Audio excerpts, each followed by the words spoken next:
Então tá, pessoal. Então nós vamos começar mais uma aula de arquiteturas avançadas. E nessa aula nós vamos falar de vários assuntos. Então a gente vai falar um pouquinho sobre múltiplas unidades funcionais, vamos falar sobre exceções precisas, e nós vamos começar falando sobre execução em ordem, né, de um processador superescalar, tá? Então, a partir dessa aula, nós estamos interessados em falar no back-end do processador, ou seja, depois do estágio de decodificação, tá? E aí nós vamos abordar o processador superescalar com execução em ordem primeiro e depois com execução fora de ordem. Tá? Então, são vários conteúdos e é difícil a gente quebrar esse conteúdo porque é meio que o problema do ovo e da galinha, quem que veio primeiro, tá? Então, vamos fazer uma pequena revisão, né? Que a gente tá até agora na disciplina tratando sobre o problema de CPI alto demais, ou seja, estou demorando muitos ciclos por cada instrução, tá? E aí nós vamos tratando vamos abordando várias soluções para esse problema, né? Então, a gente estava aqui com problemas de performance em todo lugar, e aí a gente começou a ver, então, o primeiro problema que a gente pode abordar, né, que seria o que a gente viu por último, que é a parada por dependência de controle. Dependência de controle é quando a gente tem um salto condicional ou não condicional. E o problema é o que a gente vai buscar, né, depois que tem, por exemplo, um branch on equal, né? O branch on equal ele leva um target, né, que é aquele alvo para onde que eu vou saltar se for verdadeiro, né? Se o R1 for igual a R2, eu vou para esse alvo. E aí nós vimos algumas soluções, né? Nós vimos basicamente 3 soluções. Então, a primeira coisa que a gente pode fazer é especulativamente prever qual que vai ser a próxima instrução, né? Então, nós falamos sobre a predição de alvo, que é o endereço do PC, que é o próximo PC, né? E também a predição de direção, né? Então, nós estamos aqui falando, quando a gente está falando em predição, a gente está falando de especulação, né? Nós estamos especulando qual seria a próxima instrução, tá?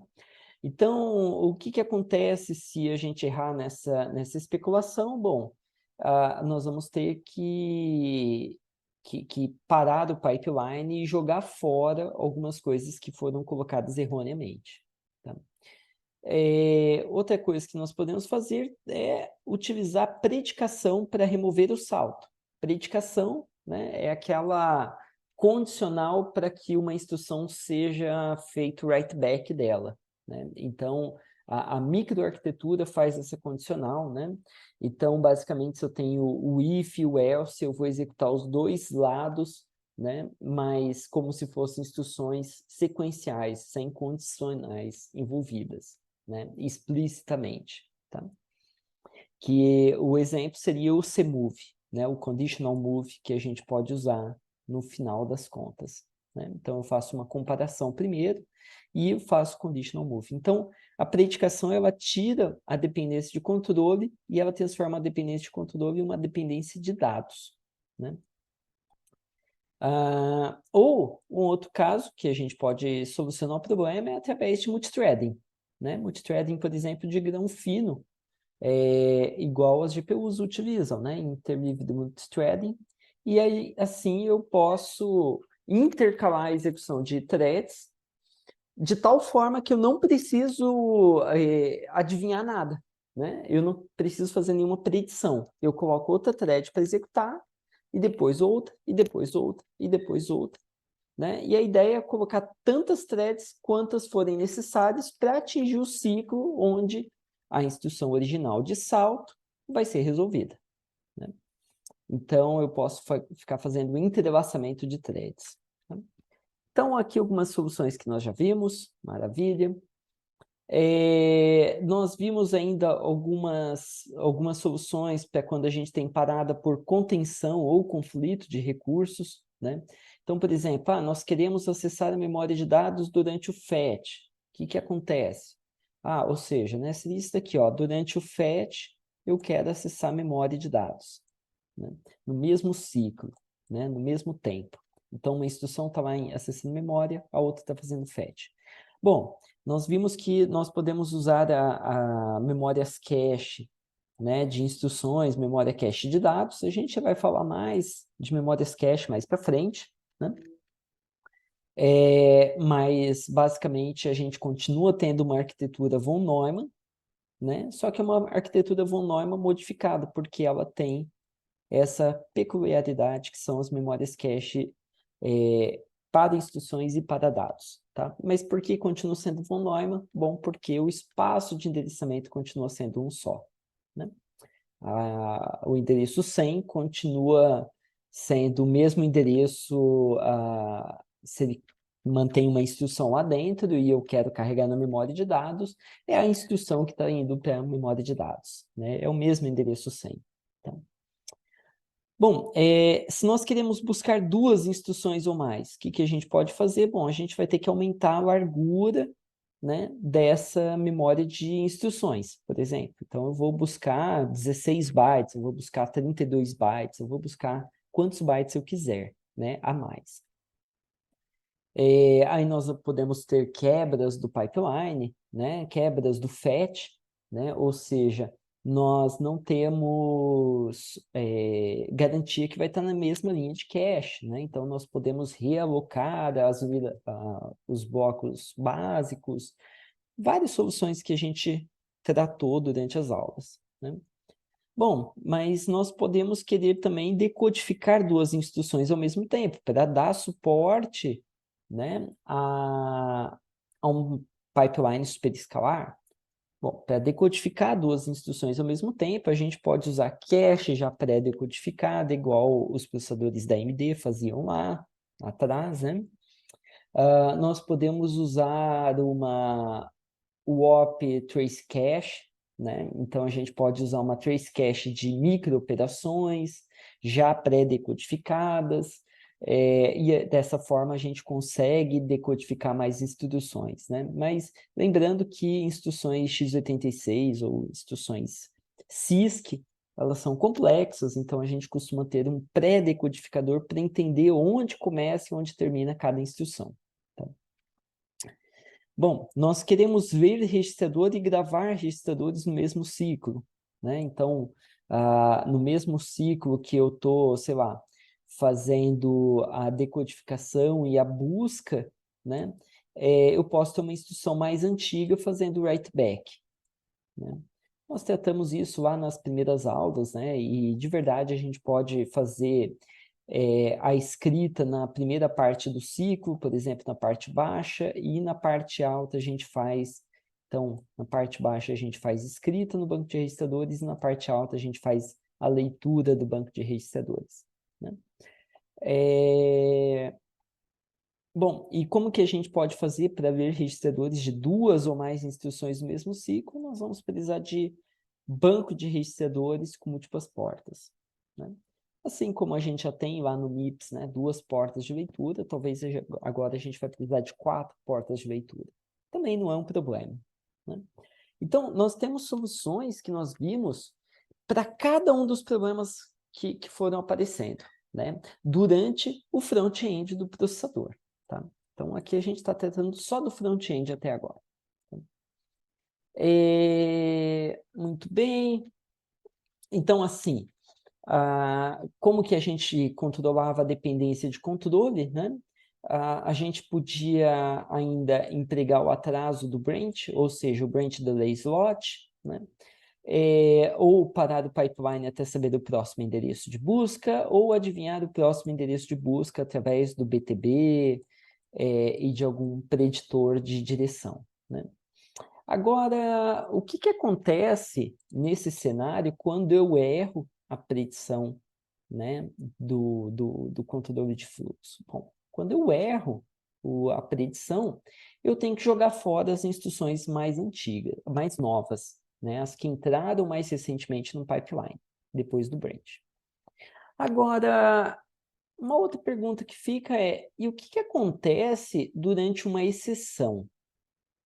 Né? O que acontece no pipeline durante uma exceção? Ou talvez a pergunta primária seja, o que é uma exceção? né? O que seria uma exceção, o que seria uma interrupção, o que seria um trap. Tá? Então, vamos começar a aula agora falando sobre as exceções, para começar a entender o que acontece no pipeline durante uma exceção e como que nós podemos fazer um pipeline que realmente consiga fazer exceções precisas, ou seja, ele vai conseguir realmente resolver a exceção na hora que elas acontecem, né? E nada de ruim vai acontecer. Então, entendendo um pouquinho sobre interrupções e exceções, né? A gente tem que conseguir diferenciar interrupção e exceção, tá? Então, basicamente, uma interrupção, né, a gente pode tratar exceções e interrupções tudo como interrupção, tá? Colocar tudo num grande saco, né? E só falar assim, olha, o sinal foi emitido pelo hardware ou pelo software, tá? Mas se a gente quiser realmente quebrar essa interrupção que a gente está tratando tudo como interrupção, começar a destrinchar ela, a gente vai começar a ver assim que, olha, a interrupção de verdade, ela é um sinal de um dispositivo, tá? Por exemplo, um hardware, né? Um hardware externo, por exemplo, o teclado, o mouse, uma placa de rede, né? Pedindo a atenção do processador ou do sistema operacional. Tá? Então, ele levanta a mão e fala, olha, eu preciso de uma ajuda aqui, né? Então, ele vai pedir uma ajuda para o sistema operacional resolver alguma coisa, tá? Agora, a exceção é um pouco diferente. A exceção ela é gerada quando o processador encontra uma operação que se ele terminar a execução daquela operação, daquela instrução, né, o processador ele pode estar num estado instável, ou seja, você não é mais um processador determinístico, você não sabe muito bem o que vai acontecer. Um exemplo clássico aqui, né, se a interrupção, o exemplo clássico é o teclado, quando você aperta uma tecla e você fala, olha, eu acabei de colocar alguma coisa no buffer, né? Uma exceção, um exemplo clássico, é uma divisão por zero, né? Então, se você deixar o resultado da divisão por zero ser armazenado em um registrador, bom, você não tem certeza do que tá escrito naquele registrador, né? Porque uma divisão por zero é uma inconsistência matemática, né? Então, nesse caso, o processador, o software, né? A gente pode falar que é o hardware, mas o hardware, através da execução do software, né? Ele entrou num estado que, olha, tá meio estranho aqui, tá? Maravilha. Então, basicamente, a gente tem assim, né? A exceção é o próprio CPU pedindo atenção para o sistema operacional, e uma interrupção seria os demais hardwares pedindo atenção para o sistema operacional. Mas quem que executa o sistema operacional? É o CPU. Então, por isso que nós temos essas setas indo para a própria CPU. Por quê? A CPU ela tem um PC que aponta para a próxima instrução. O que a gente está falando é que a próxima instrução vai ter que apontar para o sistema operacional, mais especificamente o tratador de interrupções ou de exceções, né? Então a gente vai parar o que a gente está executando e a gente vai chamar o sistema operacional para resolver alguma coisa para a gente. Tá? Muito bem. Então, como que funciona o tratamento das interrupções e exceções? A gente já sabe agora quem causa elas, agora a gente tem que saber como que funciona o tratamento. Tá? E nota que eu estou começando a colocar agora mais uma definição, que são os traps. Tá? E os traps, eles já são alguma coisa que não é uma execução de algo ruim, vamos dizer assim, alguma coisa que o programador, né? O programador ele já previu que poderia acontecer no código. Essa daqui são as traps. Tá? Então, do tipo, olha, se acontecer isso, então faça isso. Tá?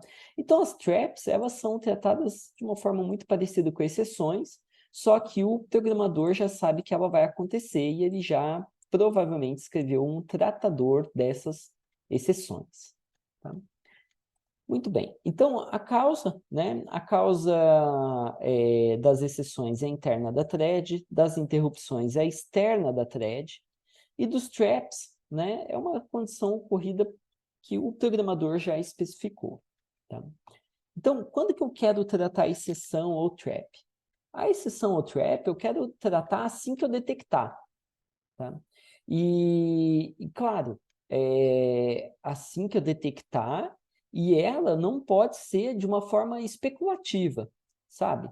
Então, assim, se aquela instrução está dentro do processador e eu ainda não confirmei que aquela instrução tem que executar, porque ela foi uma instrução buscada especulativamente pelo preditor de saltos, então eu não posso tratar ela, até que eu tenha certeza que ela vai ser executada pelo processador, que ela pertence ao caminho correto do branch.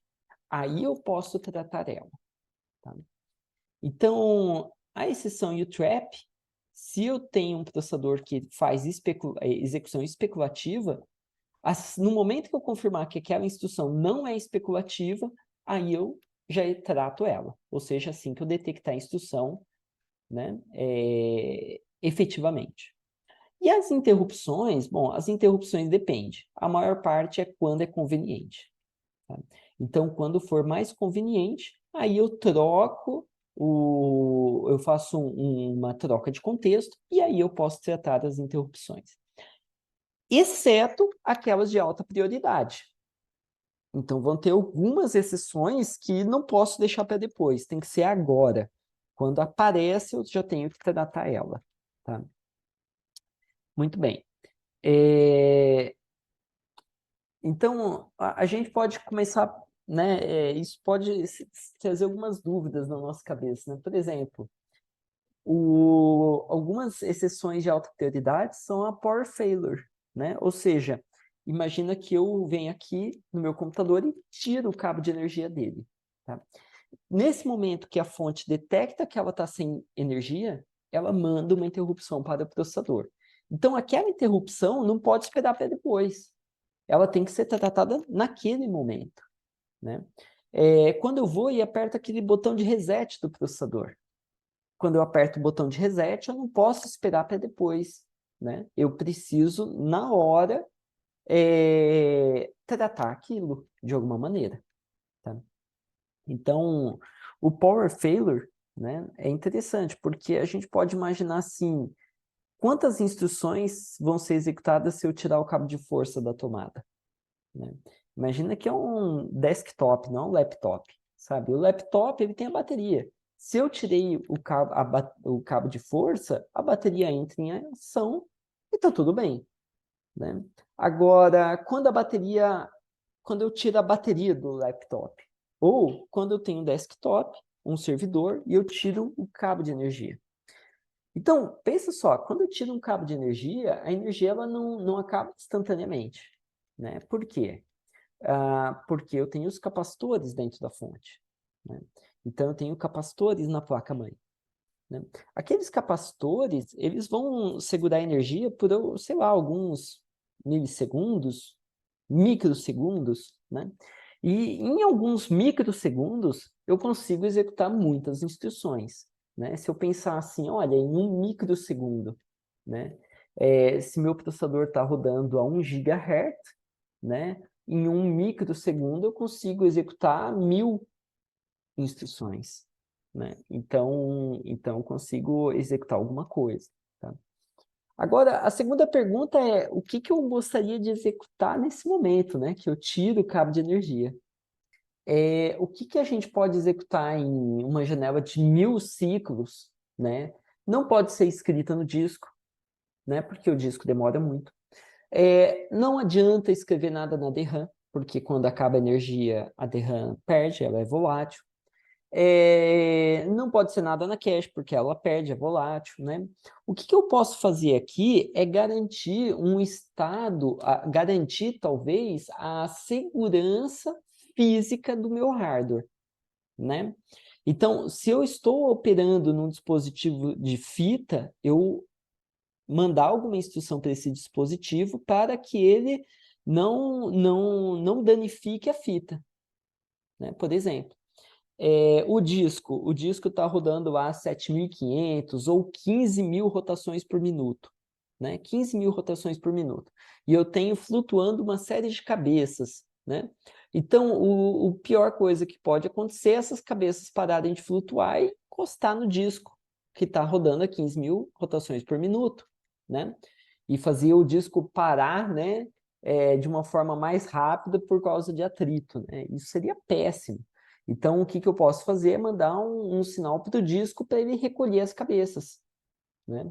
Então, eu posso tentar garantir que o mecanismo, o hardware, esteja bom, né? Então, seriam evitar falhas físicas, tá? É isso que eu consigo fazer, né, com essas instruções, tá? Assim, a prioridade. A prioridade, né, das exceções é a prioridade do processo, né? Então, a mesma prioridade que o sistema operacional está dando para o seu processo. Então, se seu processo for trocado fizer uma troca de contexto, o tratamento da exceção fica para depois, né? Agora, se é uma interrupção, bom, aí depende, né? Pode ser uma interrupção de alta prioridade, né? E aí pode ser uma prioridade nível altíssimo, né? Igual o power failure, tá? E quem que manipula, né, as exceções, né? Bom, as exceções, quem manipula pode ser o processo, mas ele pode chamar o sistema operacional, tá? Agora, as interrupções é sempre o kernel, tá? Então, é sempre o sistema operacional. Então, o contexto de manipulação das exceções costuma ser o kernel, né? Mas o programador pode colocar um tratador dele antes do kernel. Agora, as interrupções é o kernel que vai tratar. Tá? Beleza. Então, vamos avançando. Então, basicamente, nós vamos ter assim, né? A interrupção, exceção e trap, né? São processos de interrupção do processador, né? Eles interrompem o que está acontecendo no processador, de alguma maneira. Então, o hardware, né? Se for uma interrupção que é causada pelo hardware de uma placa de rede, falando, olha, chegou um pacote, então, nós vamos ter algum IRQ, né, um Interrupt Request, mandado do dispositivo para o processador, né? Então, o processador sabe, olha, chegou uma interrupção, né? Agora, se é uma exceção, né? O processador manda para ele mesmo, né? Falando, olha, aconteceu uma exceção, aconteceu uma divisão por zero, aconteceu um overflow na soma, alguma coisa do tipo, né? E o trap é a mesma coisa que a exceção, né? Agora, o tratamento dessas interrupções, dessas paradas do processador, né? O processador tem que parar o que ele está fazendo, né? Depois, ele guarda o estado do processo que está rodando, tá? E o processador começa a rotina do tratador de interrupções, tá? Depois, o processador volta para o processo. Então, aqui seria o processo está sendo salvo na memória, né? Aqui o kernel começa a executar e tratar aquela exceção ou interrupção, seja lá o que for, e depois o processo, né, ele volta da memória e o processador continua executando ele, tá? Depois da... Isso se tiver como. Agora, se for alguma coisa fatal, como uma falha de segmentação, aquele processo ele morre, né? O kernel entra e mata o processo, porque ele fez alguma coisa que não poderia ter feito, tá? Alguma coisa que pode violar a segurança, esse tipo de coisa, tá? Maravilha. Então, agora a gente entendeu um pouquinho mais, né? Então, vamos falar como que a gente faz durante uma interrupção, tá? Para eu garantir que uma interrupção, né? Interrupções aqui, então, imagina que a gente está tentando falar mais de exceções, tá? Como que eu garanto uma exceção precisa, tá? Então, basicamente, o estado arquitetural, ele tem que estar consistente quando a gente executar o tratador de exceção, de interrupção, tá? Então, o que eu quero dizer é assim, eu tenho várias instruções. Se uma instrução é uma divisão, né, que dá divisão por zero, tá? E eu tenho outras instruções especulativamente, né? Eu dizer que o estado arquitetural está consistente quer dizer o quê? Que eu não posso ter gravado nada dessas instruções mais novas no banco de registradores, por exemplo, né? Então, na hora que eu chamar o tratador de exceções, o kernel, ele vai entrar como se ele fosse uma instrução depois dessa última que deu sucesso. Então, eu não posso deixar que a exceção tenha sido escrita no banco de registradores, por exemplo, ou ter feito qualquer outro efeito colateral, sabe? Então, isso é garantir uma exceção ou uma interrupção precisa, tá? Então, todas as instruções anteriores vão ser completadas corretamente, e as posteriores, inclusive o que causou o erro, vão ser jogadas fora. E o tratador entra ali naquele meio termo. Tá? E aqui, né, a gente está falando, a instrução é terminada. É tudo um sinônimo para falar que ela foi graduada, ela foi aposentada, ela foi escrita, né? Ou seja, ela foi committed, né? Ela foi retired, ela sofreu write back, né? É tudo um sinônimo, tá? Maravilha. Então, como que a gente garante isso, né? A gente vai fazer 3 operações, basicamente. A gente vai pegar o o PC atual de quem causou a exceção, tá? Ou da instrução que está saindo de cena por causa do tratador de interrupção, tá?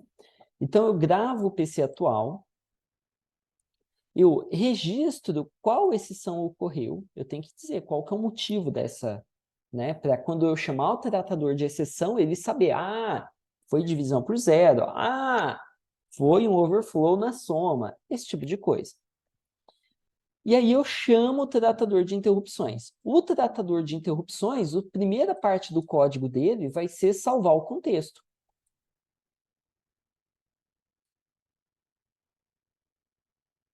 Ou seja, ele é como se fosse uma chamada de uma função, né? Ele tem que salvar o contexto atual e depois ele executa o código dele, tá?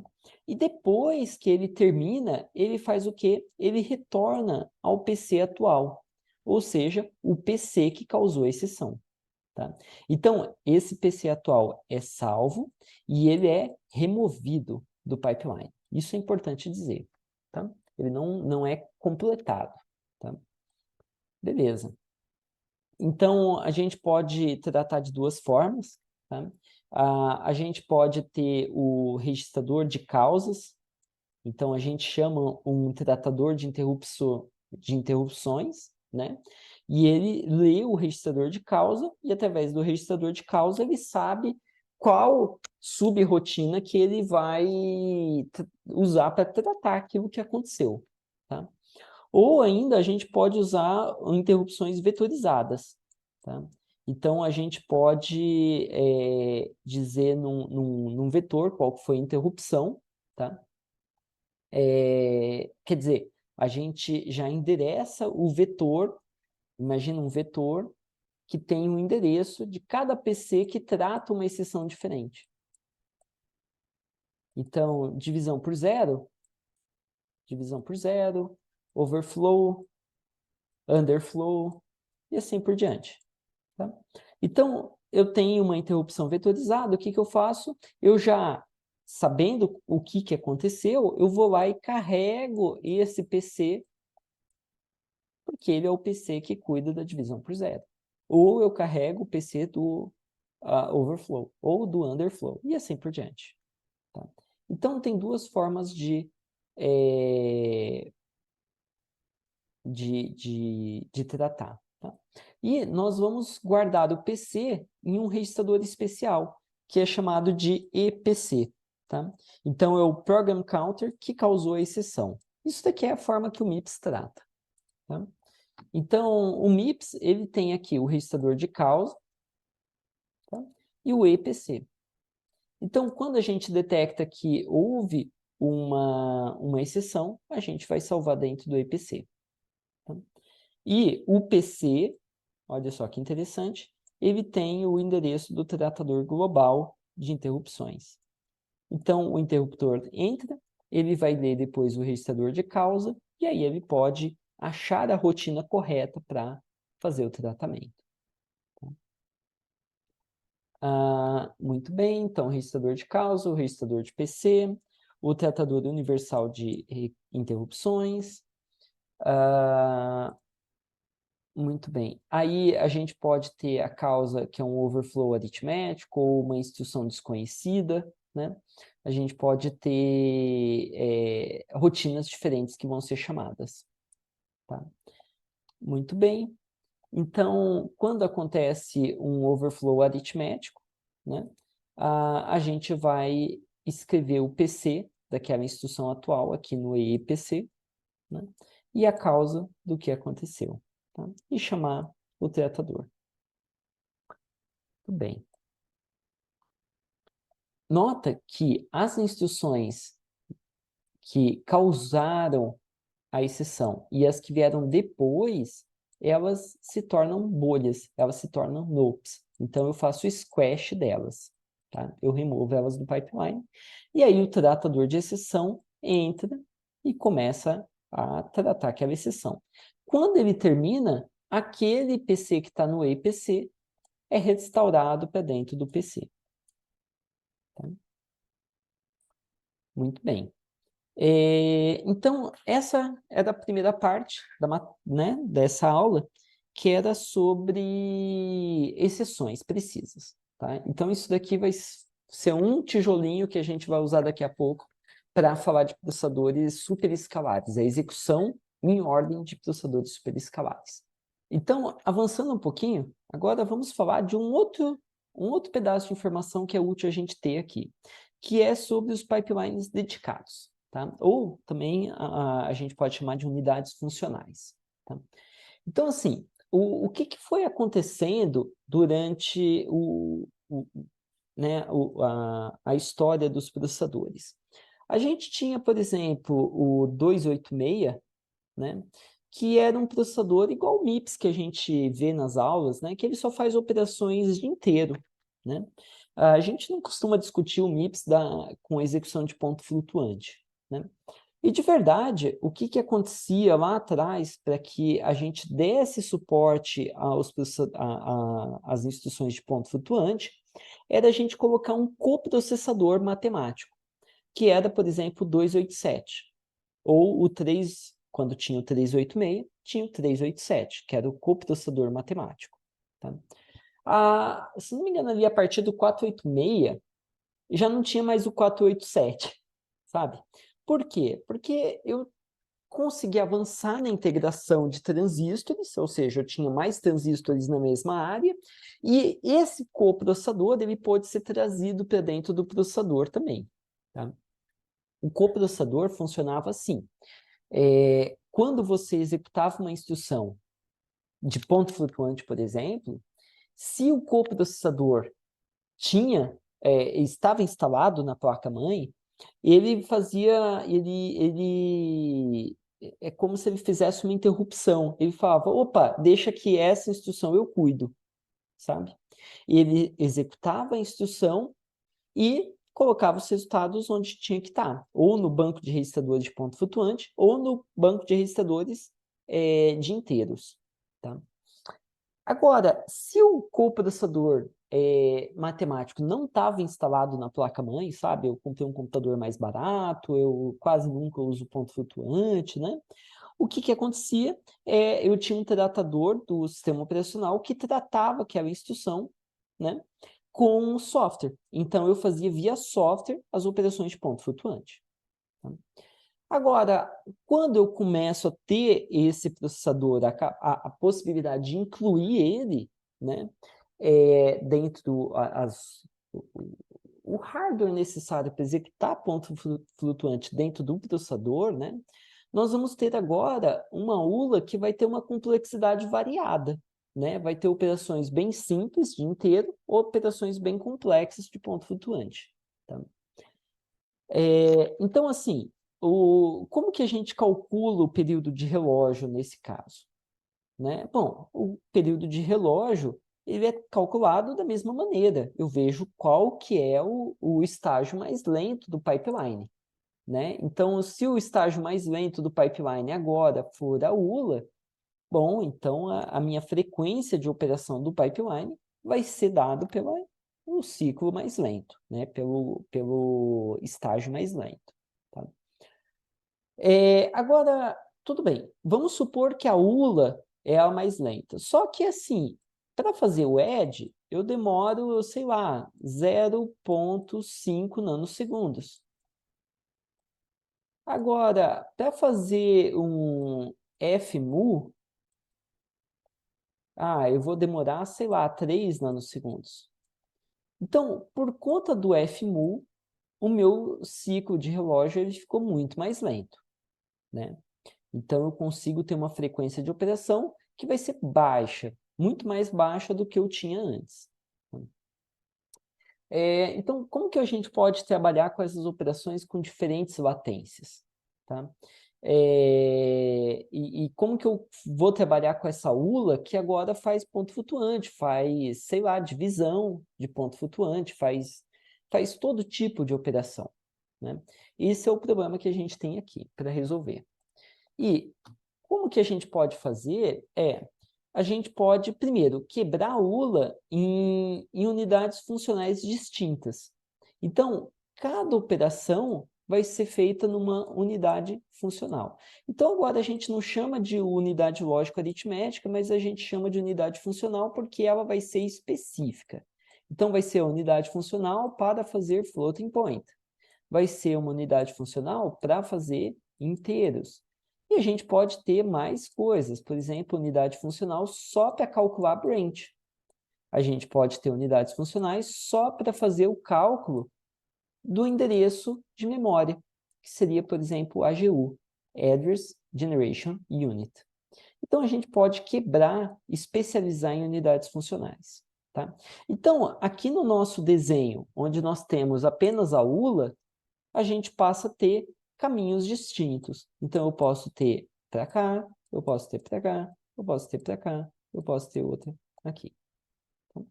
Então, basicamente, um MUX, né, ou um demux, vai decidir para onde que a instrução tem que ir, né? Em qual unidade funcional realmente eu vou usar para aquela operação. Isso não é um problema, né? E o que a gente pode fazer, né, quanto ao período de relógio fazer com que algumas operações demorem mais ciclos do que outras. Então, seria um pipeline de tamanho variado. Tá? Então, nota que eu posso fazer com que as unidades funcionais trabalhem no formato de pipeline. O que é um formato de pipeline? O formato de pipeline quer dizer que antes de uma instrução terminar, uma próxima já pode vir, porque as instruções vão pulando de estágio.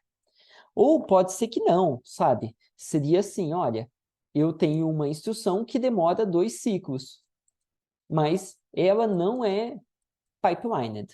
Ou seja, enquanto eu estou fazendo a float multiplication e ela vai demorar 2 ciclos, eu não consigo incluir uma instrução nova. Sabe? Eu não posso incluir uma. Então, pode ser no esquema de pipeline ou não. Tá? Muito bem. Então, eu vou ter unidades funcionais que vão operar com um número diferente de ciclos um dos outros. Tá? E aí a gente vai ter uma coisa que é interessante, que embora eu vou mandando as instruções executarem em ordem, pode ser que o término delas seja fora de ordem. Então, pode ser que o término não mantenha a sequência estabelecida no programa, sabe? Por quê? Porque algumas demoram mais que as outras. Tá? Então, aqui a gente tem um processador com instruções, um processador pipeline, que pode ser superescalar, só que o interessante é que nós temos uma execução em ordem, mais um término que não é em ordem. Tá? Agora, o término da instrução, eu quero dizer assim, o término quando ele sai da unidade funcional. da ULA, sabe? Não é o write back. O write back sempre vai ser em ordem. Tá? Mas a gente potencialmente vai ter um término aqui da operação fora de ordem. Tá? Então, o que nós temos é mais ou menos isso. Né? Se for inteiro, em um ciclo, ele pode seguir. Se é um ponto flutuante, ele demora mais tempo. Então, se primeiro eu tenho uma operação de ponto flutuante e depois uma operação de inteiro, a inteiro, embora ela seja, essa é a primeira, essa é a segunda instrução. Embora ela seja a segunda instrução, ela termina antes do que a primeira instrução. Tá? Então, esse é um problema que nós vamos ter que resolver, mas nota que o que nós vamos ganhar com isso é a frequência de operação do relógio vai poder ser alta. Então, eu mantenho o processador trabalhando lá a 3 GHz. Tá? E então, o que é super legal, né? E nós temos, então, esse pipeline que hora ele pode ser cumprido, hora ele vai ser curto. Tá? Muito bem. Então, a gente vai ter pipelines dedicados, igual para fazer soma de inteiros, outro para fazer multiplicação de inteiros, outro para fazer operações de ponto flutuante, outro para fazer load store. E aí a gente pode ver na hora da implementação o que está demorando mais, o que demora menos, e dividir isso daí. Tá? Então, a gente pode ter pipeline para operações vetoriais, pipeline para não sei o quê, a gente pode ir criando vários. Tá? Nota que o fetch e o decode é unificado, é o mesmo, né? Só que aqui a instrução segue um caminho diferente de acordo com o que eu quero fazer. E o término também é unificado. Tá? Legal. Então, o que nós temos é um despacho ou um escalonamento das instruções para as unidades funcionais em ordem. Isso é importante a gente ter em mente. Tá? A gente continua tendo execução em ordem. Tá? Agora, por conta delas terem quantidade de ciclos diferente, a gente pode ter o término da instrução que não seja em ordem. Tá? Agora, qual que é o problema desse término que pode não seguir a sequência do programa? É que a gente vai ter que garantir que os saltos e exceções sejam executados de forma precisa. Ou seja, eu vou ter que evitar a execução de instruções indevidas. E o controle de dependência pode começar a ficar mais complicado. Por quê? Porque agora eu tenho uma instrução que termina antes que a outra, que é a próxima. Né? Uma instrução mais nova terminando antes que uma mais antiga. Então, agora, não é só garantir as dependências verdadeiras, né? Ou seja, aqui, eu vou ter que garantir as dependências falsas também. Tá? Para garantir que eu não estou causando um erro semântico no meu programa. Tá? Então, legal. Vamos falar, então, dessa estágio de execução em múltiplos ciclos. Tá? Então, olha só, esse daqui é um exemplo de um código. Né? Ele tem uma divisão de ponto flutuante. Tá? A divisão de ponto flutuante está aqui nesse diagrama, né, falando, olha, tem o fetch, depois o decode. Então, aqui seria o tempo de execução, sabe, os ciclos. Então, aqui o ciclo 1, quando eu liguei o computador, o ciclo 2, o ciclo 3, o 4, o 5 e assim por diante. Tá? Então, divisão de ponto flutuante demora bastante, então ele demorou 1, 2, 3, 4, 5, 6, 7, 8 ciclos para terminar. Agora, a soma de inteiros é mais rápida, ela demora só um ciclo. Depois eu tenho outras instruções aqui, pontinho, pontinho, pontinho. Depois eu tenho essa operação de multiplicação de ponto flutuante, depois essa soma. Tá? Então, nota que toda vez que eu tenho aqui ponto flutuante, eu estou fazendo demorar mais. Tá? Porque está passando nesse pipeline que é mais comprido. Tá? E aí, tudo bem.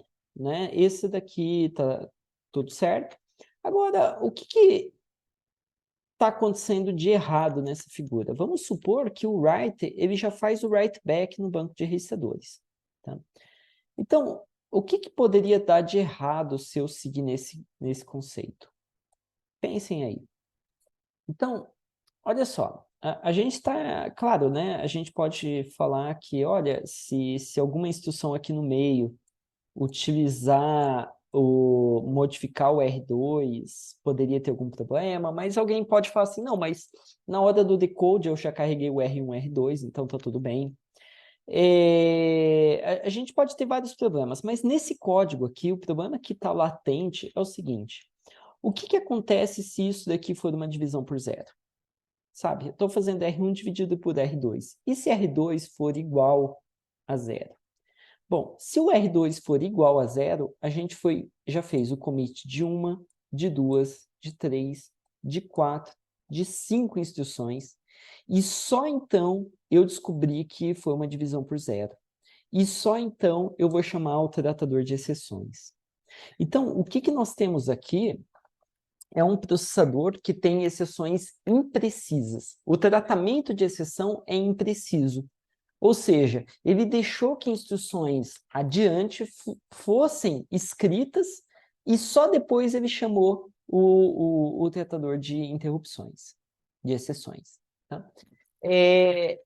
Assim, isso daqui é um típico processador da década de 80, onde a gente tinha exceções imprecisas. Tá? Nem todos os processadores têm exceções precisas.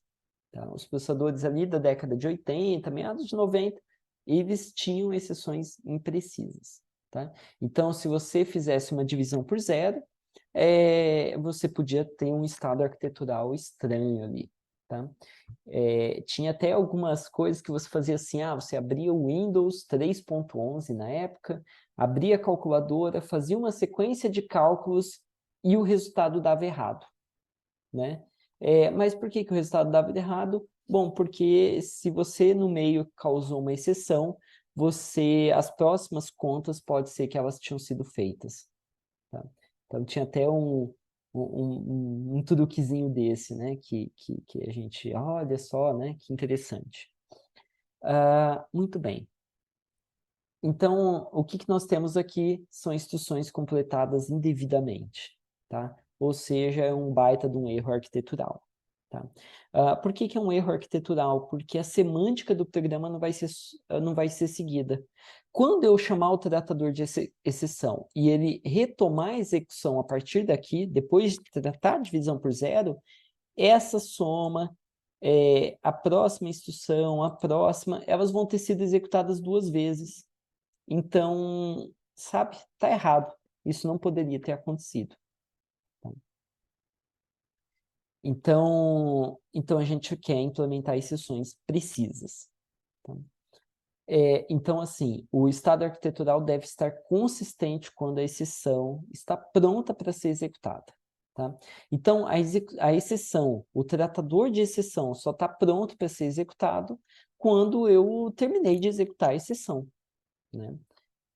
Então, imaginem aqui esse conjunto de instruções: load, or, end, add, store, sub e end. Tá? Então, aqui eu tenho a instrução mais antiga do meu pipeline e a instrução mais nova do meu pipeline, a instrução 8. Tá? Vamos supor que a instrução 5 aqui faça um overflow, por exemplo, uma exceção. Vai acontecer. Tá? Então, se ela causa um overflow, o que eu tenho que garantir? Eu tenho que garantir que essas instruções mais novas, elas sejam removidas e as instruções mais antigas terminem corretamente. Tá? Então, eu tenho que concluir tudo que é mais novo e eu tenho que eliminar tudo que é tudo que é mais velho eu tenho que concluir, tudo que é mais novo eu tenho que eliminar, sabe? Então, basicamente é isso, né? Eu estou eliminando o store, o sub e o end. Claro, o add eu também vou eliminar, mas eu preciso gravar o EPC e eu preciso gravar o registrador de causa, se for no MIPS. Né? Muito bem. E o que eu faço? Eu ajusto o PC para chamar o tratador do SO. Então, essas instruções são as novas que vão entrar no pipeline e que vão ser as sequências da instrução 4, por exemplo. Quando o tratador terminar, se não foi uma exceção assim que não tem o que fazer, né? Aí sim, as instruções que vão retornar é a partir das 5, né? A partir daquela que causaria o overflow. Tá? A 5, a 6, a 7, assim por diante. Muito bem.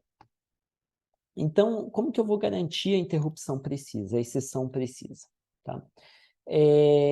Então, aqui a gente já falou dessa figura, né? O que tem de errado nessa figura? Bom, o que tem de errado é que uma divisão por zero vai ter feito commit dessas caras aqui.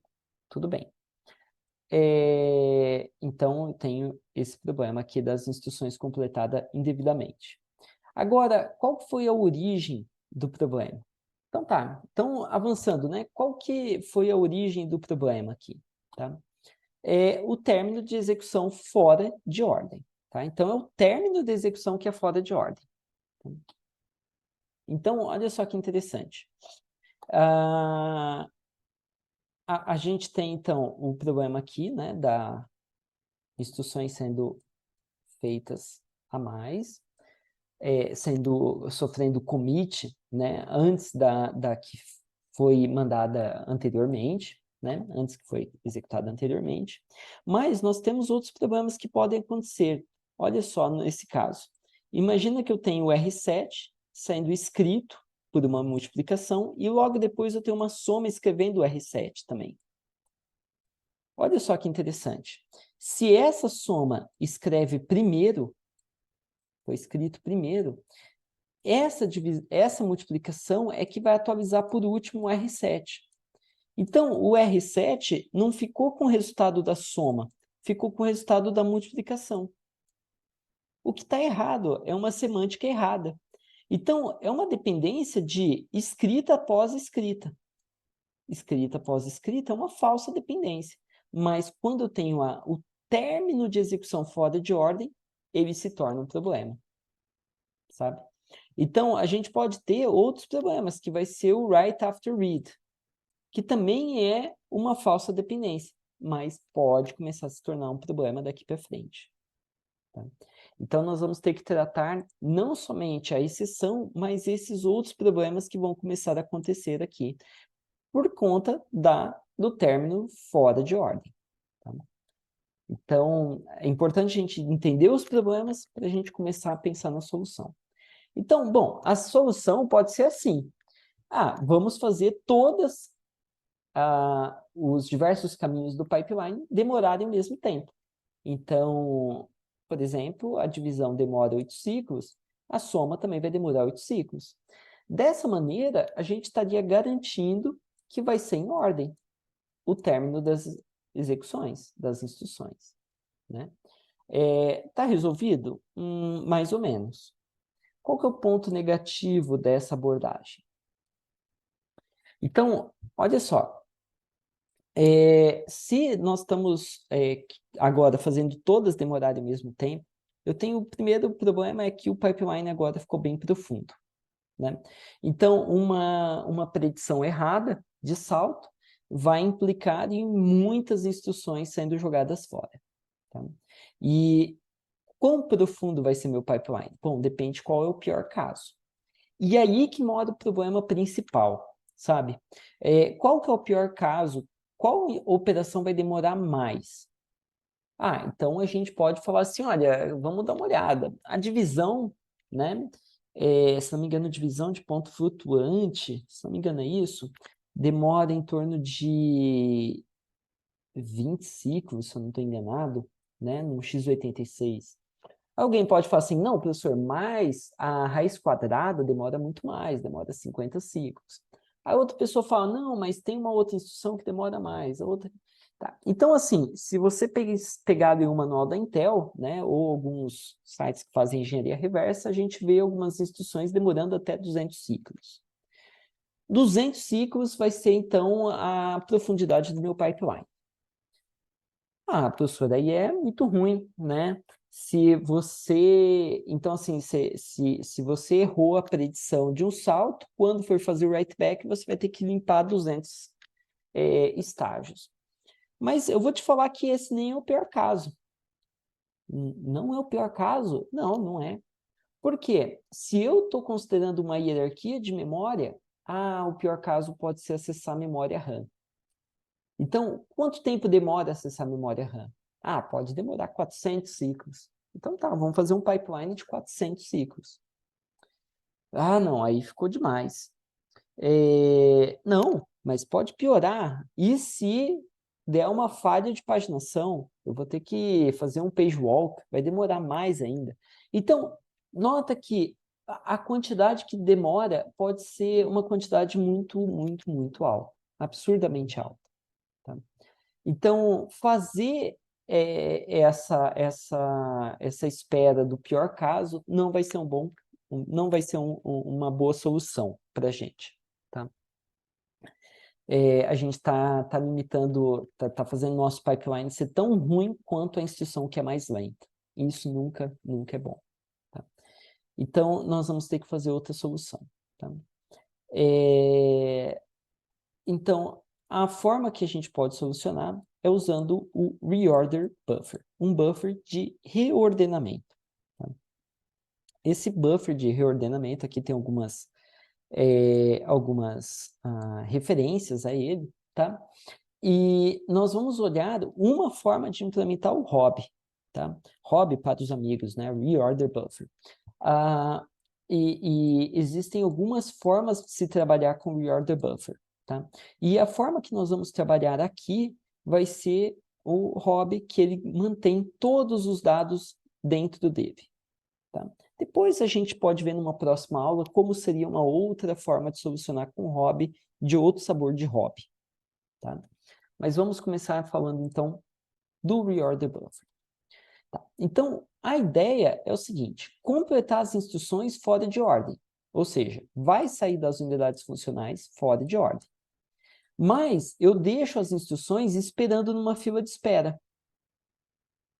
Tá? E essa fila de espera, eu tenho que já saber qual que era a ordem original dela, sabe? Eu tenho que saber que, primeiro veio essa instrução, depois veio essa, depois veio essa. Tá. Depois, eu fico esperando a mais antiga. A mais antiga é a instrução 1. Então tá. Quando ela terminar, aí eu faço o commit dela. O que é o commit? É escrever no banco de registradores. Quando a segunda mais velha fica pronta, eu faço o commit dela. Eu termino ela. Quando a terceira ficar pronta, eu faço commit. E assim por diante. Então, eu vou ter que garantir que essa parte aqui, que é o front-end do meu processador, front-end, tá? Que tem o fetch, o decode e tudo mais, ele vai inserir as instruções em ordem nesse hop. Tá? Então, esse hop, ele tem que garantir foi a ordem que as instruções originalmente estão no código. Depois, eu mando executar elas em ordem também. Eu escalono elas em ordem. Agora, se uma demorar mais que a outra, está tudo bem, porque eu sei restaurar a ordem final, porque eu sei qual que foi a ordem que ela estava inicialmente. Então, esse hobby, ele se parece com uma fila de espera, sabe? E onde eu coloco lugares reservados, falando, olha, primeiro é essa, depois aquela, depois aquela, depois aquela outra. Tá? Então, essa vai ser a ideia. Tá? Então, quando a instrução é decodificada, eu vou alocar uma entrada no hobby. Tá? Então, o hobby, vamos colocar como uma fila, né? Eu aloco uma entrada. A instrução 1. A instrução 2. A instrução 3 foi decodificada. E assim por diante. O que acontece se o hobby estiver lotado? Bom, se o hobby estiver lotado, o front-end tem que parar. O decode para. E depois, quando o fetch buffer encher, o fetch também para. Então, o front-end vai parando quando o hobby enche. Então, é bom que esse hobby seja bem grande. Muito bem. Então, eu tenho que parar a entrada do pipeline se o hobby estiver cheio. Tá. Quando a instrução completa, os resultados são escritos no hobby. Então, eu vou escrevendo no hobby, e eu não escrevo no banco de registradores, escrevo no hobby. Muito bem. Por isso, a gente está falando que esse é o modelo de hobby que guarda dados. Tá? É o all data in, tá? Muito bem. E o terceiro passo é, quando uma instrução é a mais antiga do hobby, a gente chama ela de cabeça do hobby. Tá? Quando eu tenho uma instrução que é a cabeça do hobby e está pronto, o que eu faço? Eu escrevo no banco de registradores e removo ela do hobby. Tá? Então, eu tenho a fila de instruções. 1, 2, 3, 4, 5. E assim por diante. Tá? Quando a primeira instrução terminou a execução, se ela é a cabeça do hobby é a mais antiga, então eu escrevo os resultados dela no banco de registradores e excluo ela do hobby. E aí eu fico olhando a segunda instrução. A segunda instrução agora passou a ser a cabeça do hobby.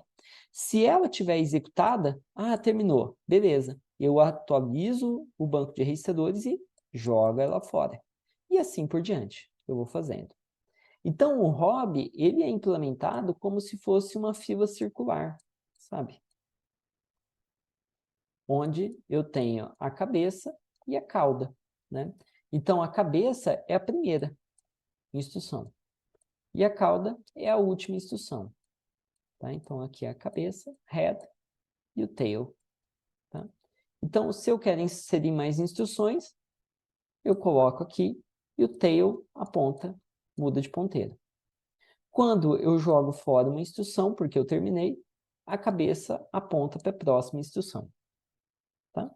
Então, é feita como a implementação disso? Através de um array de flip-flops, por exemplo, que tem um ponteiro, ou seja, um flip-flop que diz qual a entrada é a cabeça, é a mais antiga, e outro flip-flop dizendo qual a entrada é o tail, né? É o rabo, a cauda, ou seja, é a mais nova.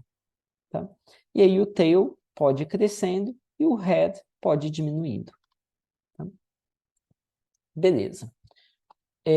Então, o que nós vamos ter virtualmente vai ser isso. A gente vai ter o fetch, decode, execution, execution, execution. Tudo bem. As que terminaram antes, elas vão fazer o último estágio antes do write back e fica aguardando para o write back acontecer em ordem. Tá? Então, basicamente, essa unidade funcional, ela está livre. Essa unidade ficou livre, essa unidade ficou livre. Ela pode ser utilizada por outras instruções. Então, eu posso ter um fluxo de instruções sendo colocados para executar. Né? E o commit continua sendo em ordem. Tá? Então, o término não é em ordem, mas o commit é em ordem. Muito bem. Então, como que acontece se uma operação precisa de um valor que está no hobby, sabe? Por exemplo, quando essa instrução aqui, a segunda, termina, o resultado dela está no hobby, não está no banco de registradores. E se alguém quiser aquele valor? Se alguém quiser, vai ter que consultar no hobby para obter aquele valor. Tá? Então, a gente vai precisar de um mecanismo, tá? Para fazer isso, tá? Fazer essa busca de instruções. Tá? Então, o que a gente está tratando é mais ou menos assim, ó. R3 recebe R2 mais R1. E a próxima instrução faz R4, recebe R3 mais R1, por exemplo. Então, eu tenho uma dependência de dados aqui. Então, como que eu trato essa dependência? Eu tenho que acessar o hobby e pegar o valor mais novo do R3. Então, vamos avançando, vamos ver como que a gente faz isso. Tá? Então, nós vamos ver o hobby em paralelo com o banco de registradores. Mas como que a gente faz isso? Basicamente seria assim, quando a instrução chega lá da memória de instruções, né, chega a hora de buscar os operandos, né, eu já decodifiquei a instrução, né?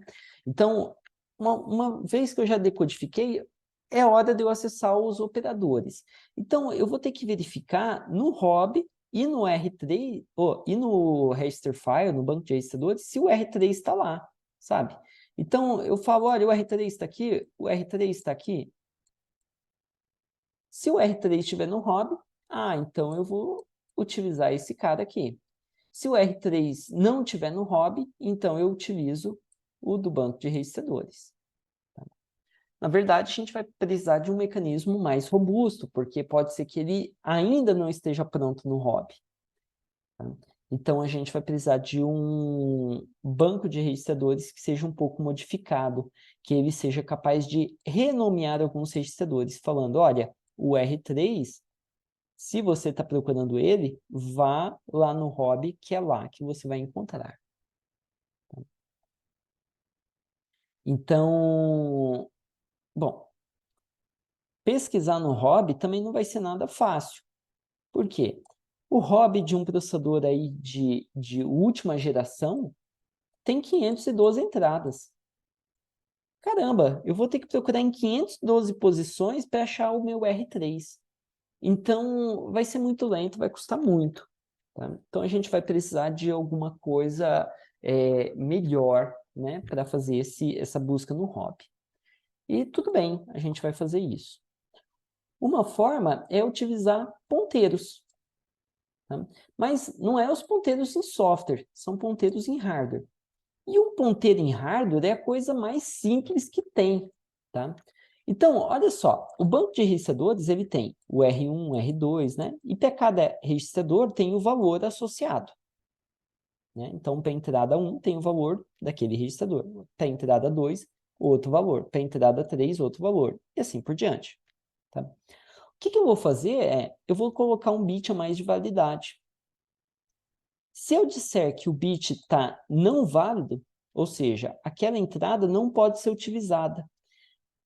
Se eu quero o registrador 1, o registrador 1 mais atualizado, mais fresquinho, ele está aqui no hobby 64. Então, para eu criar esse ponteiro, o que eu tenho que fazer? Eu só escrevo aqui no tag qual que é a entrada do hobby, entre as 512, entre as 256, entre as 64, seja lá o tamanho do meu hobby, qual das entradas mantém o valor mais fresquinho daquele registrador. Então, se o R5 está dizendo que ele não está válido, então quer dizer que eu não posso usar o valor que tiver escrito aqui. Eu tenho que ir lá na entrada 3 e buscar o valor dele. Tá? Então, o valor que estiver escrito aqui na entrada 3 do hobby. Tá? Na entrada 3 do hobby vai estar escrito assim, R5, e, eventualmente, se o valor está aqui. Tá? Então, eu vou ter tanto o valor, o value, quanto um bit de validade, para dizer se ele já foi calculado ou não, sabe? Então, eu tenho que dizer, se eu quero um registrador, o R5 não está no banco de registradores, eu tenho que ir lá no hobby.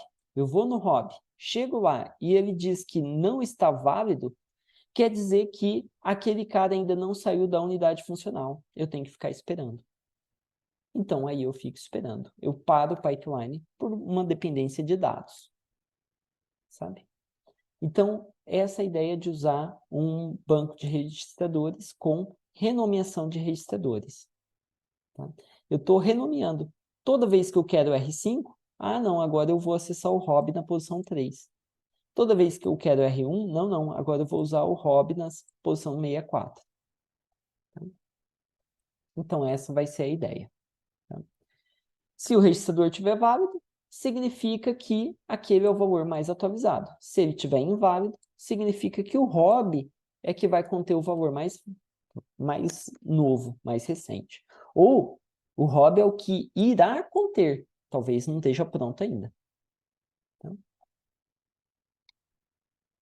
Então, olha só que interessante. Agora fica um pouco mais simples, né? Na verdade, eu vou acessar o banco de registradores e o banco de registradores eventualmente vai me falar qual entrada do hobby eu vou usar para fazer os cálculos. Tá? E se o hobby falar, olha, espera um pouquinho porque o valor não está pronto, eu paro de buscar instruções, né? Eu paro de decodificar instruções, por exemplo. Tá? Muito bem. Então, o que vai ter numa entrada do hobby? Tá? Numa entrada do hobby, eu vou ter, por exemplo, se aquela entrada está válida ou não, se qual que é o registrador de destino, qual que é o valor do registrador de destino, se aquele registrador já está válido, se for um acesso à memória, os dados que eu quero escrever na memória, o endereço da memória que eu vou escrever, se for um branch, eu vou guardar o target do branch, o PC que aquela instrução corresponde, e qualquer outro bit de controle que eu possa achar útil, tá? Então, assim, a gente está guardando dados se o resultado for para um registrador ou se o resultado for para a memória, tá? A gente poderia ter, talvez, quebrar e ter, quando forem instruções de memória, ter um MOB, que é um hobby, só que só para operações de memória, tá? Para garantir a ordem dos acessos à memória. Então, isso a gente vai falar mais para frente, tá? Muito bem. Então, o hobby é legal porque ele também elimina as falsas dependências, tá? Por que que ele elimina as falsas dependências? Por exemplo, olha só essa dependência aqui, o R4 e o R4, né? O que está acontecendo? Essa soma aqui está escrevendo no R4 e depois essa daqui vem e substitui o R4. Quando eu uso hobby, isso vai parar de acontecer. Por quê? Esse R4 vai ficar armazenado numa entrada do hobby. E eu só vou passando para o banco de registradores em ordem, conforme elas realmente estejam terminadas, sabe? Então, eu vou parar com essas falsas dependências. Eu não vou ter mais problemas aqui. Tá? Tá. Então, assim, as dependências de saída, elas não são dependências verdadeiras. Por quê? Porque eu não preciso realmente esperar uma instrução terminar para conseguir o valor para usar, né? Por isso que ela não é uma dependência verdadeira, é uma falsa dependência, tá?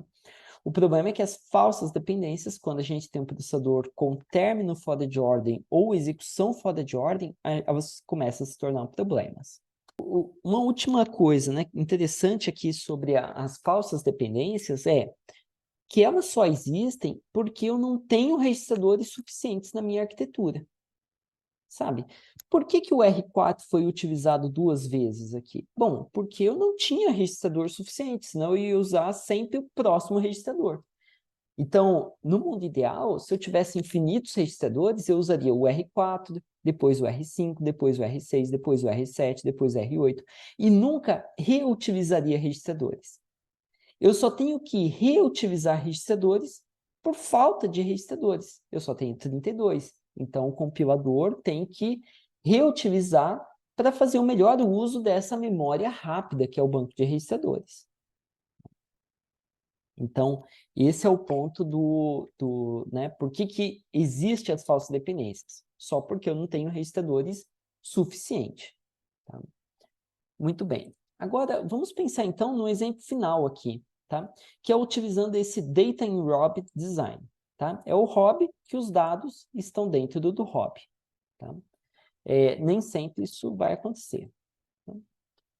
Muito bem. Então, esse design do Data in Hobby, ele é usado no Pentium Pro, no Core 2 Duo, no Nehalem, tá? Então, são utilizados até em processadores aqui da década de 2010, tá?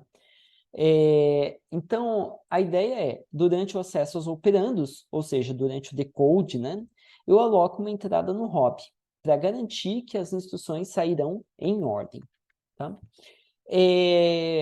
O ID do registrador de escrita vai ser renomeado para a entrada que o hobby vai ter, que é a entrada que eu acabei de alocar aqui no hobby.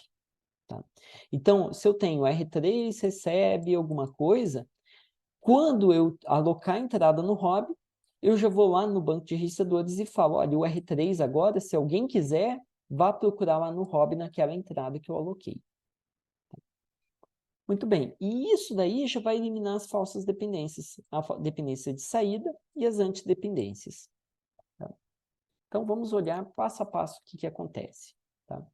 Então, nós temos o banco de registradores com a tabela de renomeação de registradores, também chamada de RAT. Tá? Por que RAT? Register Alias Table. Tabela de apelido de registradores. Tá? Em português fica a tabela de renomeação de registradores. Muito bem, e nós temos aqui o nosso glorioso hobby. Tá? Então, vamos pensar aqui nessas instruções, né? Igual as que a gente estava olhando ali que tinha problema. Tá? Então, o banco de registradores, imagina o MIPS, o R0 ele é sempre igual a 0, então eu coloquei aqui ground, né? Ele é sempre 000. O R1 está com o valor 11, o R2 com 73, o R3 128, o R4 com 26. Tá? E todos estão válidos. Tá? Então, agora vamos ver o que acontece quando esses caras começam a entrar no decode, né? Ou seja, buscar e alocar uma entrada. Então, olha só que interessante. Eu aloquei a entrada 1 do hobby para essa instrução de multiplicação. Eu vou escrever no R4 quando eu terminar. Né? Então, tudo bem. O que eu vou ter que fazer? Eu vou ter que fazer agora um ponteiro do R4 apontando para o hobby na primeira posição. Por quê? Se alguém quiser o R4, igual essa instrução aqui na frente, ela não vai poder usar o número 26. Ela tem que esperar a multiplicação ficar pronta. Então, é isso que a gente vai fazer. A gente vai criar um ponteiro e vai falar, olha, agora aquele registrador não está mais válido. Tá? Próximo ciclo, próxima instrução. Ah, eu vou escrever no R3. Então, eu venho aqui e falo, olha, o R3 agora tá... Se alguém quiser o R3, agora você vai ter que buscar aqui no hobby 2. Tá? E nota que eles estão consumindo os registradores válidos, R1, R2, R1, R2. A partir do momento que alguma instrução quiser alguém que está no hobby, aí eu vou usar o hobby. Tá? Então, aqui o R2 recebe R5 mais R6, R2 recebe R5 mais R6, então eu vou lá, pego o R5, pego o R6, e se alguém quiser o R2, agora tem que buscar no hobby o valor mais atualizado. Nota que o valor ainda não está pronto. Muito bem. Aí, o que acontece nesse caso? Quando a soma quer o R4. Se o R4 ainda não está pronto, então, o que eu vou ter que fazer? Quer dizer, desculpa, né? Não é que eu quero o R4, eu vou escrever no R4. Então, se eu vou escrever no R4, as instruções que quiserem um R4 daqui para frente, olha só, eu tinha uma instrução que ia escrever no R4, que era a multiplicação. Essa daqui. A partir de agora, quem quiser o R4 vai ter que pegar o resultado dessa soma, porque ela é o resultado mais fresquinho do R4. Então, o que eu faço? Eu elimino aquele ponteiro que eu tinha e crio um ponteiro, atualizo o ponteiro para a nova entrada que vai atualizar o R4. Então, a partir daqui, se alguém quiser o R4, eu não vou mais no hobby 1, eu vou no hobby 4, buscar a entrada. Tá? Muito bem. Então, o que nós temos aqui é mais ou menos assim. As unidades funcionais, elas vão se alimentar basicamente dos valores vindos do hobby. Né? E o hobby, ele vai pegar os operandos de leitura e vai guardar, ou às vezes o operando de leitura vem do próprio hobby. Né? Então, e as unidades funcionais alimentam o próprio hobby também, falando, olha, o R3 ficou pronto, o R2 ficou pronto, e assim por diante. Tá? Então, nós vamos ter esse data flow aqui, tá? Que o hobby ele vai ser o cara principal. Tá? Então, resumo, o que vai acontecer nas exceções precisas no pipeline? Tá? Quando a instrução mais velha a ser terminada tiver detectado uma exceção lógica, né? Uma exceção, a lógica do que vai acontecer é... Então, quando a instrução mais antiga for aquela que foi uma exceção, o que eu tenho que fazer? Eu tenho que jogar fora tudo que veio antes, ou o que veio depois. Né? Então, olha só que interessante. Aqui no hobby, né, vamos supor que esse mu aqui causou uma divisão por zero. Como que eu faço para limpar tudo que veio depois? Ora, o que veio depois está aqui. Né? O mu é a cabeça do hop. Então, basta eu manter a cabeça e apagar tudo que tem no hop. Eu estou apagando tudo que veio depois. Eu venho aqui e seto o bit de validade como yes. E eu elimino todos esses ponteiros. Dessa maneira, eu garanto o estado arquitetural consistente. Então, o que eu faço? Quando a instrução que causou a exceção for a mais velha, eu vou e limpo todo o hop. E limpo todo o banco de registradores também. Limpo a parte da renomeação, né? Tá? Limpando a parte de renomeação, eu garanto que nada foi modificado. Por quê? Só vai modificar no banco de registrador a instrução que for sofrendo commit. E para ela sofrer commit, ela não pode ter causado nenhuma exceção. Então, dessa maneira, a gente garante o estado arquitetural e exceções precisas. E olha só que legal. Se a instrução mais antiga for um branch, e eu detectar que o branch foi mal previsto, como que eu faço para limpar o pipeline? Eu jogo fora tudo que está no hop. Eu jogo fora toda a parte de renomeação de registradores. Assim, eu garanto um estado arquitetural limpo, sabe? E eu posso ajustar o PC para a instrução que veio corretamente. Então, exceções precisas é muito parecida com branch prediction preciso, né? Assim, como que eu trato os branch predictions quando eu faço erroneamente? É a mesma forma que eu trato exceções precisas. Tá? Então, nos dois casos, o que eu fiz, eu deixei aquela instrução ficar sendo a mais velha.